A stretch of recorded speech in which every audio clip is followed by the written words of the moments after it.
오늘 말씀의 제목을 한번 따라 하시겠습니까? 하늘에 속한 신령한 복.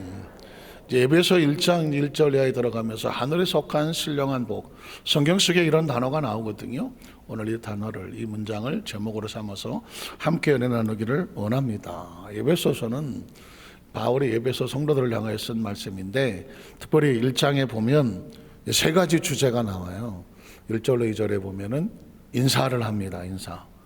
바울은 항상 그 서신을 쓸 때 그 교회 성도들에게 그 축복의 인사를 선포하고 시작합니다. 그리고 두 번째 보면 13절로 14절에 보면 하늘의 신령한 복에 대해서 말씀을 나누고요. 그리고 이제 15절로 23절에 보면 에베소 성도들을 향하는 간절한 축복 기도가 나옵니다. 그러니까 에베소서는 1장에 바울이 첫 인사가 나오고 주제는 하늘의 신령한 복이 나오고, 그리고 그 복을 받은 에베소 성도와 또 말씀을 함께 나누는 우리를 향한 하나님의 축복의 기도가 기록되어 있다는 것이죠. 우린 첫 번째로 에베소 성도를 향한 바울의 인사를 한번 살펴보기를 원합니다. 바울은 어떤 식으로 인사를 했을까? 에베소 1장 1절에 보니까 하나님의 뜻으로 말미암아. 제가 지난번에 한번 말씀드렸지만 바울은 이 사도권에 대한 엄청난 집착을 가지고 있다고 말씀을 드렸습니다. 집착이라고 말을 하기가 좀 조심스럽긴 하지만 바울은 이 사도권에 대한 것을 포기하지 않아요. 한번 말씀드렸죠. 사도는 예수 그리스도의 12사도를 처음에 초대교회는 사도라고 칭했습니다.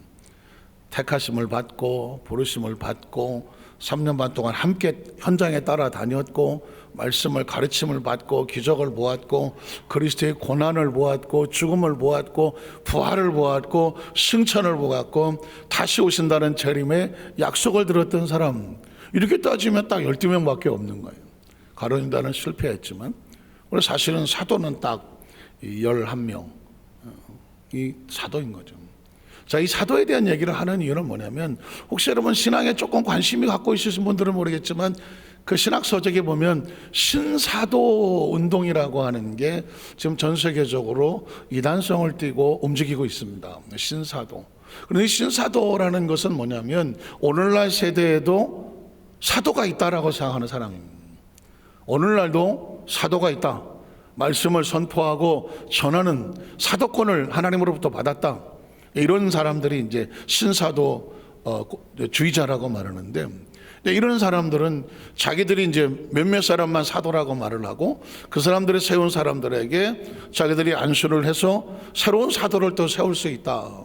우리나라에도 이 신사도 운동의 영향을 좀 많이 미치고 있습니다. 이제 일반 성도들은 뭔지 잘 모르실 수 있는데, 예전에 피터 와그너라고 하는 교회 성장학자가 있고 우리나라에서 굉장히 유명했고요. 플러신학교의 교회 성장학 교수를 했고, 여의도 순복음교회도 한때는 피터 와그너 교수가 와서 강의도 하기도 하고 말씀을 선포하기도 했었습니다. 그때만 하더라도 그분이 신사도 운동을 하지 않았어요. 그냥 교회 성장학 학자였습니다. 근데 어느 날 이분이 신사도 운동하는 그 사람들하고 같이 어울렸다고 할까요? 움직이기 시작을 하더니 제3의 The Third Wave라고 하는 제3의 물결이라는 책을 쓰기 시작하면서 오늘날 시대도 사도가 있다 이러면서 피터 와그너가 주동이 되고 채안이라는 사람들 여러 이제 운동이 이루어지는 그런 거 있고, 우리나라에도 이제 뭐 이름을 대면은 여러분 잘 모셔도 그냥 이 신사도 운동하는 사람들이 있기에 제가 이제 사도권에 대한 얘기를 말씀드리면서 항상 조심하셔야 된다. 만약에도 오늘날 우리 시대에도 사도가 있다, 내가 사도다, 내가 나의 제자들을 사도를 삼을 수 있다, 이렇게 말을 한다고 하면 100% 신사도 운동 하시는 분이고, 그분들은 어떤 오순절적인 성향을, 순복음과 같은 이런 성향을 가지고 있지만 그 선을 뛰어넘는, 우리 순복음 교단은 절대로 12명의 사도 외에 사도를 인정하지 아니하며, 그리고 바울은 또 다른 의미에서 영적인 사도권을 주장하고 있기 때문에 그 부분을 제가 조심스럽게 말씀해서, 바울은 일반적인 사도권의 어떤 또 다른 의미에서 사도를 인정을 한다고 할지라도 그 외에 다른 어떤 누구도 사도로 말하지는 않는다. 그걸 여러분이 염두에 두셔야 되는데, 바울의 사도권은 여러분 말씀드렸던 것처럼 그는 예수님의 12제자처럼 따라다니지 않았지만 다메섹 도상에서 예수를 만났고 그의 음성을 들었고, 그리고 아나니아 선지자를 통해서 안수를 받으면서 눈에 비늘이 떨어져 나갔고, 예수님 말씀하셨던 이는 내가 이방을 위해서 택한 나의 그릇이다. 하나님이 세우신 사명자라고 하는 이 특별한 의미에서 바울은 자신을 사도적인 사명을 감당하기를 원했고, 그래서 그는 12제자보다도 더 열심히 그 사도의 사명을 감당하기 위해서 몸부림을 쳤고, 심지어 이제 금요철 예배도 이제 나오는데, 이 바울 서신은 어쨌든 늘 사도권이 문제가 되기 때문에 제가 이 문제를 계속 이제 말씀을 드릴 겁니다. 그래서 항상 서신에 인사를 할 때마다 바울은 자기를 누구라고 소개하느냐면 난 사도다. 그럼 그 사도의 근거가 뭐냐? 하나님의 뜻으로 말미암아. 그리고 하나님의 뜻으로 말미암아 된 것이고, 누구의 사도냐 할 때 그리스도 예수의 사도다. 그래서 바울은 항상 이 사도권을 가지고 그 말씀을 전하고 선포하고 복음을 전하는 사명을 감당합니다. 그래서 뭐 그런 차원에 볼 수도 있겠지만, 또 다른 차원에서 볼 때에 바울이 사도권을 왜 이렇게 집착을 하느냐? 사명은요, 영권에서 나오잖아요. 직분에서 나오고요. 그래서 사명이란 영권과 직분에 나오기 때문에 교회 안에서 어떤 사명을 맡길 때에 그 사명을 어떻게든지 여러분 감당하시라 하는 이유는 뭐냐면, 사명자에게 영권을 주시고 직분자에게 영권을 주시잖아요. 일하는 자에게는 그 일하는 손은 입에 망도 씌우지 마라. 그냥 그가 일할 수 있는 모든 여건을 만들어줘라. 이게 하나님의 말씀이거든요. 그래서 바울은 내가 시간이 남아서 그냥 나 혼자서 내 자의로 이런 일을 하는 게 아니다, 이걸 강조하고 싶어서요. 나는 하나님으로부터 선택받아 부름받아서 그리스도의 사도된 나 바울은 이 이야기를 하고 싶어 하는 겁니다. 자, 그래서 그 다음 절에 보면 예배소에 있는 성도들과 그리스도 예수 안에 있는 신실한 자들에게 편지를 한다. 그러니까 이중성을, 하나님의 말씀은 이중성을 가지고 있는데, 기록된 말씀은 당시에 예배소 교회에 있는 성도들에게 말씀을 선포하지만, 이 말씀은 바울이 기록했다기보다는 하나님의 성령의 감동을 받아서 바울이 대원해서 대피를 했다. 그래서 성경의 저자는 누구다? 성령님이시다. 그래서 이 말씀은 그 시대에 기록된 말씀이지만, 이 말씀을 읽을 때 이 말씀이 우리에게는 어떻게 되느냐? 레마가 되어지는 거죠. 바울은 그래서 지금 이 말은 예배소 성도들에게, 그리고 이 말씀을 듣는 그리스도 예수 안에 있는 어떤 사람들에게, 신실한 자들에게, 크리스찬이죠, 모든 크리스찬들에게 편지하노니. 그 다음 절에 보면 하나님은 우리 아버지와, 여기서 이제 바울은 자기 신앙 고백을 하는 겁니다. 하나님을 뭐라고 고백합니까? 우리 아버지라고. 아버지, 왜 아버지일까? 늘 말씀드리지만 우리가 어디서 나왔습니까? 하나님으로부터 나왔다는 인식이 아주 중요해요. 하나님으로부터 나왔다는 인식이 없으면 인간은 그냥 초라하고 허무하기 짝이 없어요. 허무하기 짝이 없다니까. 오늘 조그만 뉴스 하나를 보니까 카터 대통령이 아직 살아계시는데, 그의 아내가 99세인가 된 아내를 먼저 보내면서 슬퍼하는 모습이 이렇게 나오는데, 얼핏 보면서 카터 대통령의, 전 대통령이죠, 대통령의 참 너무 늙어버린 모습 이러면서 했길래 제가 한번 체크를 한번 해봤어요. 그랬더니 거의 99세 이렇게 되면은 어떻게 될까요? 거의 피골이 상접했다고 할까요? 육신의 모습은 있지만 이제 거죽만 남아 있는. 그래서 제가 사진을 보여드리기가 좀 그렇더라고요. 그래서 제가 굳이 사진까지는 준비를 안 했는데, 그래서 그 밑에 보면 인생의 허망함 이렇게 써놨더라고요. 한때 전 세계를 호령하던 미국의 대통령이고, 그리고 대통령을 내려놓고도 전 세계 평화운동에, 그리고 헤비타트 집 짓는 거, 이렇게 정말 일생을 헌신했던 사람인데 99세 100세가 되어버리면 어떻게 되겠어요? 거의 뼈에다가 가죽만 그냥 붙어있는, 표현이 죄송하지만 그냥 덕지 붙어있는 그런 모습이거든요. 그러니까 이렇게 이런 모습으로 있는 거예요. 그래서 인생이란 한 100년을 버티고 살아도 그 외모는 다 말라있는 그런 모습이죠. 그렇게 오늘 허무하게 그냥 끝났다, 이것처럼 허무한 인생이 어디 있어. 그러나 여러분 기억하십시오. 신앙이 얼마나 소중한 거냐면, 우리 겉사람은 그렇게 날로 후패하고 노쇠해 가지만 우리의 속사람은 날마다 하나님 안에 더 깊이 알아갈수록 새로워지는 거 아닙니까? 새로워지는 거예요. 나라고 하는 존재는요, 혹시 그런 생각 안 듭니까? 나이가 점점 먹어갈수록 육체가 조금 쇠퇴해가는 것 같지만 육신의 정욕과 안목의 정욕과 이생의 자랑들이 점점 사라져 갈수록 뭔가로부터 빠져나온 듯한 자유함, 그런 거 느끼십니까? 이 정도 느껴야 그래도 조금 철들었네. 그래서 어떤 분들은 이렇게 하는 거죠. 나는 옛날 10대로 돌아가고 싶다. 10대 20대 20대가 제일 이뻤나 봐요. 30대 없어요? 40대 40대 그때 장사가 제일 잘 됐네. 50대 50대 가는 분들도 있어요. 왜 그러냐면 굳이 10대 20대 철모로 된 때보다는 그래도 한 4, 50대 되면 인생도 알고 어느 정도 연륜도 있으니까. 60대 이때 손드는 사람 60 이상이야. 그러니까 어쨌든 간에 여러분, 인생은 이런 얘기하는 것도 다 허망한 얘기야. 뭐 10대로 돌아가겠어, 20대로 돌아가겠어, 뭐 50대로 돌아가겠냐고요. 그러나 중요한 것은 크리스찬들의 영적인 비밀은 뭐냐, 육신은 육신대로 누구 말 맞다나 우리는 늙어가는 것이 아니라 잘 여물어 가고 익어가는 것이라고, 농익어가는 것이라고, 인생의 깊이를 알아가는 것이라고. 그런데 그게 뭐가 농익어 가겠어요? 생각이 농익어 가고 사고가 농익어 가고 삶을 바라보는 고찰이, 그리고 성찰이 농익어 가되 더더욱 중요한 것은 우리의 영성이 농익어 가는 것이죠. 그래서 하나님 아버지라고 툭 던진 말이지만 우리가 하나님 앞에서 나와서 하나님 안에 있으며 하나님 안에서 성장하다가 우리는 어디서 만납니다? 하나님 안에서 만날 소망을 갖는 거죠. 소망.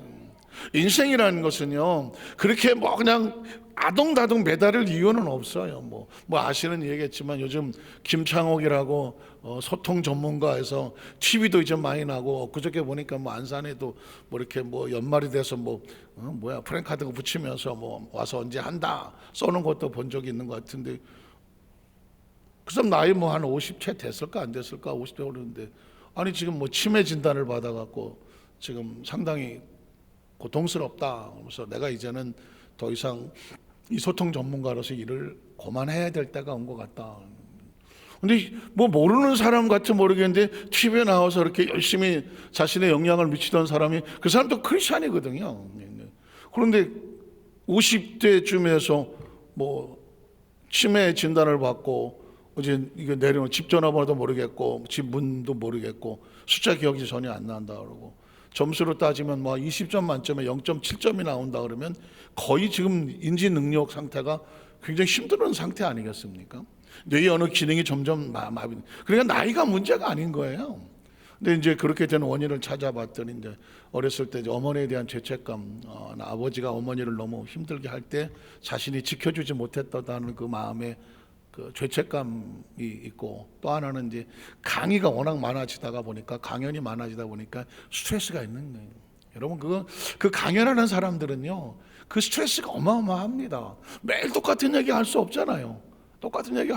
그래서 늘 새로운 소재를 찾아서 새로운 소재를 해서 항상 듣는 사람들이 감동을 줘야 되고 재미가 있어야 되잖아요. 그거 뭐 들어봤더니 뭐 김창호다 별 볼 일 없어, 한마디 들으면 그냥 확 무너지는 거 아니겠습니까? 그러니까 더 잘해야 되고 더 웃겨야 되고 더 뭐 메시지가 있어야 되고, 이 강연을 하는 사람은 이 스트레스가 자기 입으로 말한 거거든요. 그러니까 스트레스가 뇌에 과부하가 걸리면 뇌의 기능이 점점 줄어들 수도 있다는 말이죠. 그러니까 인생의 삶이라는 것은 얼마 전 100이면 100 에너지를 다 똑같이 가지고 있는 건데, 그 100이라는 에너지를 한꺼번에 젊어서 땡겼든지 어느 순간에 땡겼으면은 그냥 소진하고 마는 거예요. 인생은 다 거기서 거기까지야. 그래서 어떻게 해야 돼요? 그건 다 씌어지면 놓고 가는 것이고, 우리의 소속이 어디서부터 와서 무엇 때문에 삶이 어디로 가야 되는 이 존재적 의미에 대한 것을 가지고 있으면, 옷을 잘 입고 새 옷일 때 좋잖아요. 뭐 잘 입다가 이제 낡아지면 벗고, 이제 벗을 때 되면 벗는 거지 뭐. 벗고 아쉬울 것도 뭐 있겠어요. 영원히 낡지 않는, 무너지지 않는, 허물어지지 않는 새로운 집, 새로운 옷을 입고 하나님 나라의 소망을 갖는 것, 이게 크리스천 아니겠습니까? 그게 하나님 아버지라는 한 하나 속에 있는 거예요. 주 예수 그리스도로부터 은혜와 평강이 너희에게 있을지어다. 사실 하나님 아버지 예수 그리스도, 성령님을 말씀하지는 않았지만 예수 그리스도로부터 함께 나오는 보혜사 성령님의 은혜와 평강이 너희에게 있을지어다.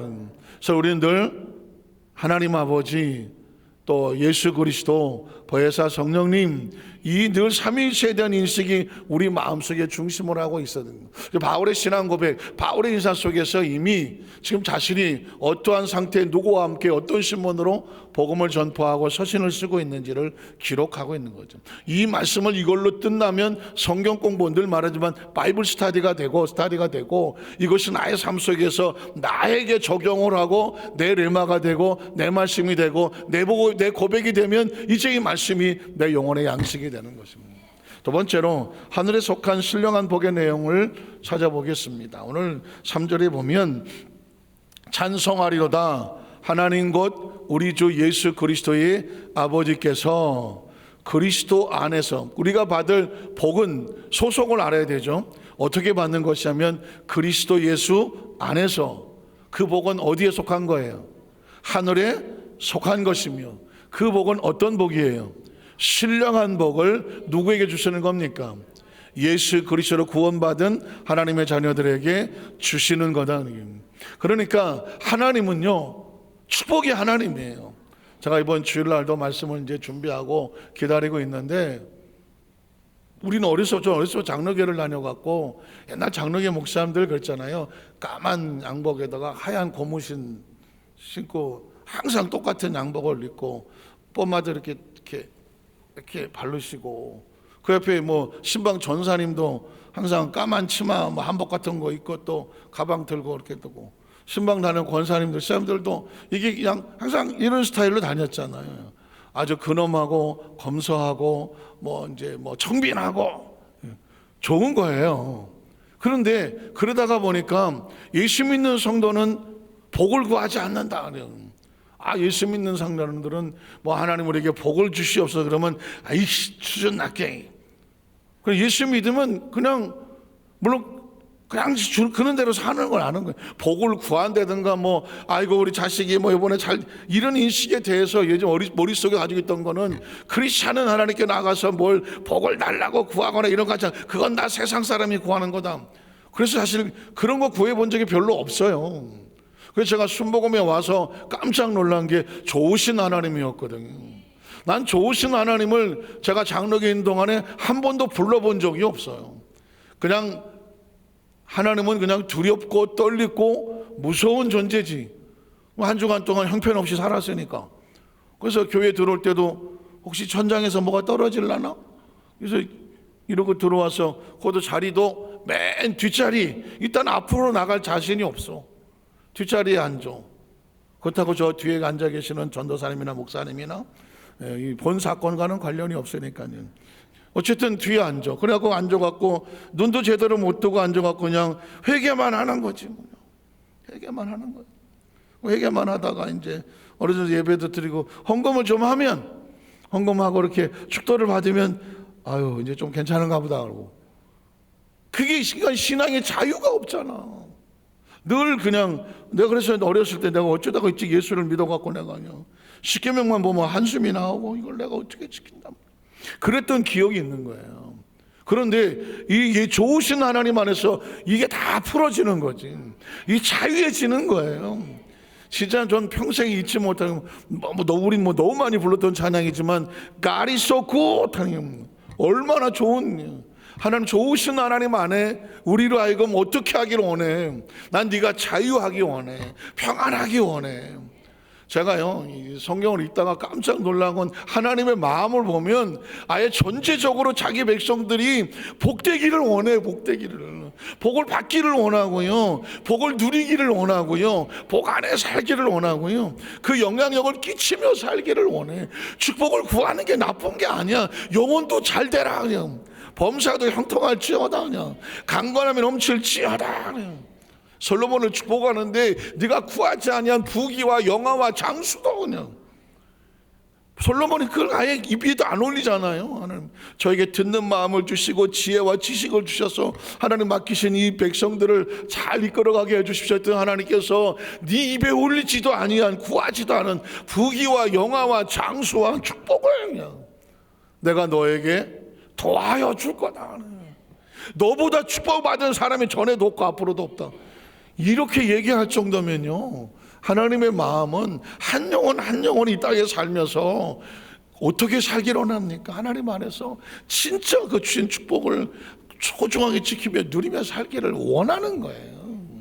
그 이 땅의 복도 버릴 게 하나도 없는 거고, 하나님이 주시는 이 영원히 잠드는 신령한 복도, 이 땅에서 육체를 가지고 누려야 될 그 축복까지도 하나님께서는 우리에게 한 사람 한 사람에게 소중히 구하기를 원하신다는 거죠.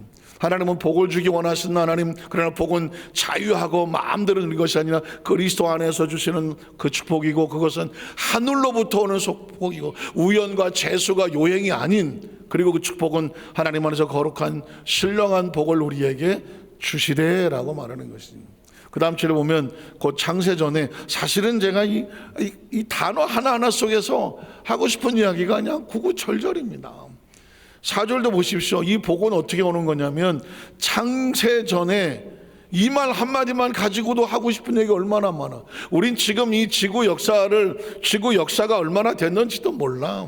그냥 성경적으로 볼 때는 그냥 한 6,000년 하죠. 구약에 4,000년, 신약에 6,000년 얘기를 합니다. 그렇지만 뭐 화석을 발견하면 무슨 뭐 10,000년, 20,000년 얘기도 나오고, 그저께 뭐 또 나르게 무슨 어느 별에서 우주 끝에서 쏜 거 1억 8천년 전에 쐈다는 뭐 빛이 지금 뭐 다시 또 체크됐다고 하는 얘기가 나. 사실 수명은 모르는 거거든요. 숫자는 잘 모르지. 그러나 중요한 건 창조 이전은 있을 거 아니야. 창조 뭐 10,000년이 됐든 20,000년이 됐든 뭐 연년, 그러니까 조금 이상하긴 한데 어쨌든 있을 거 아니야. 있을 거. 그런데 그 전에, 창세 전에, 우주가 생기기 전에 그리스도 안에서 우리를 뭐 했다고? 택하셨다는 거예요. 여기서 감동이 안 되세요? 저와 여러분은 우연히 오다 가다 어떻게 해서 그냥 먼지 속에서 태어나고 단세포, 작은 무슨 뭐 진화하고 어쩌고 저쩌고 해갖고 원숭이 거쳐갖고 나온 존재가 아니라니까. 우주도 생기기 전에, 이 존재 자체가 생기기도 전에 우리 그게 당연해. 하나님 속에 있었으니까 당연하지 않습니까? 하나님 안에 있었고, 그래서 창세전에 예수님 안에서 우리를 택해 놓으셨다고 말하는 거예요.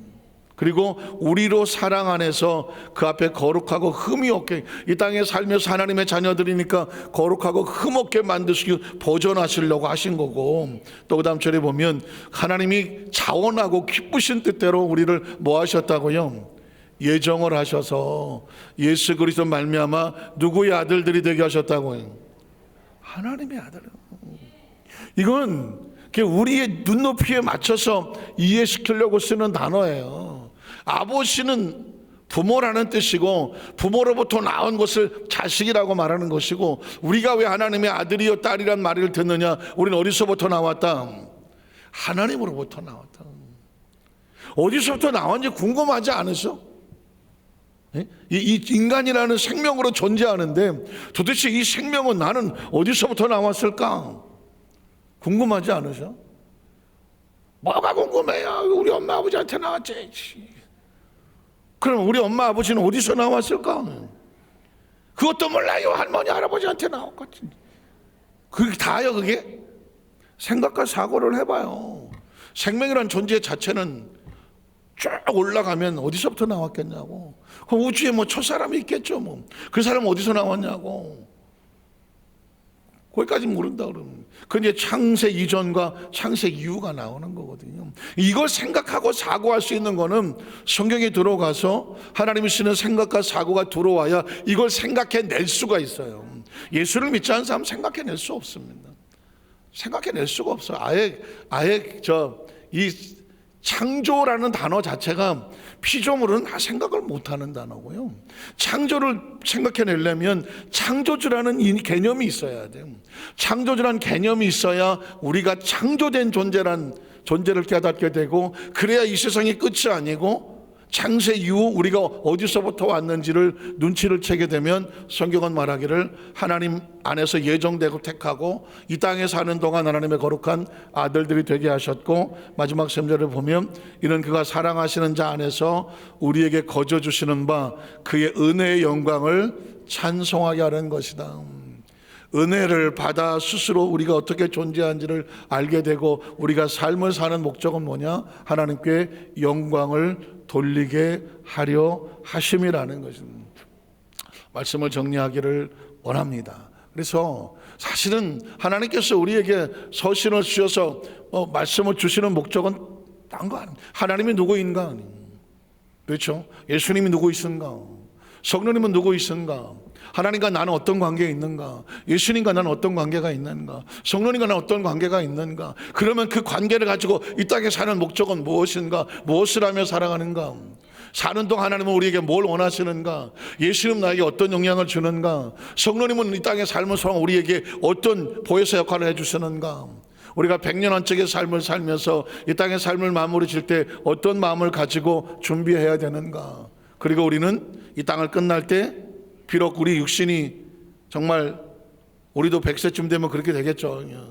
온몸이 후퇴하고 할지라도 기능이 떨어져서 어떻게 될지 못할지라도 그건 깨끗하게 벗어버리질 겉옷에 불과하고 우리의 속사람은 더 깊이, 적어도 리오드스모 안산교회 성도들은 하나님 말씀을 더 깊이 알아서 영적으로 그냥 반짝반짝 빛이 나고 반짝반짝 빛이 나서 거룩하고 흠없는 그 신부의 모습으로, 신부된 모습으로 우리는 하나님의 나라의 기쁨으로 달려가는 저와 여러분이 되어야 될 줄로 믿습니다. 그래서 제가 지난 주일날 2033년을 제가 농담처럼 얘기했지만, 족구처럼 얘기했지만, 전 시간이 갈수록 내년 2024년도부터 2033년까지가 딱 10년인데 앞으로 10년 어떻게 살 것인가 고민하는 겁니다. 물론 20년도 중요하고 30년 중요해요. 근데 앞으로 10년을 어떻게 살 것인가 한번 고민해 보자는 겁니다. 왜? 예수님이 재림 약속하신 지가 2000주년이 되니까 한번 붙여보는 거예요. 2033년이면 33년 3세에 예수님이 승천하시고 다시 오시겠다 약속하신 것이 AD 33년이니까, 그리고 2033년은 그 약속하신 지가 딱 2000년 되는 해니까, 그러니까 우리가 자기가 태어난 해도 생일이라고 맨날 기념하면서 예수님의 재림 약속 2000년이라는 것을 염두에 두고, 그러면 우리가 앞으로 10년 동안 어떤 마음으로 살아갈까 하고 목표를 정하는 건 중요하지 않겠습니까? 어느 날 갑자기 혼인잔치문이 신랑이 오셨다 했을 때 보니까 5명은 준비하고 있고 5명은 벌써 그때 서둘러서 기름 사러 가고 등불 사러 갔더니 갔다 왔더니 문 닫혔다. 그 어린아이들 들으라고 하는 소리가 아니거든요. 이 시대에 저와 여러분이 혼인잔치를 준비하고 전부 살아가는가? 그럼 뭐라도 준비해야 되지 않을까? 그래서 제가 우리 교회 성도들은 앞으로 10년을 내가 어떻게 살아갈까? 아니, 개인적으로도 마찬가지 아닙니까? 앞으로 10년 어떻게 살까? 한번 생각해 보셨습니까? 그런 마음으로 목표를 정하고 우리가 신부 단장을 하고 혼인잔치를 준비하면서 10가지 성품으로 무장하고 살아보자. 최선을 다해서 그러면 준비되면 좋잖아요. 10년, 33년에 예수님이 안 오신다? 그럼 어떻게 하자고? 어떻게 하자고? 10년 더 기다리지 10년 더 기다려도 안 오시면 어떻게 한다고?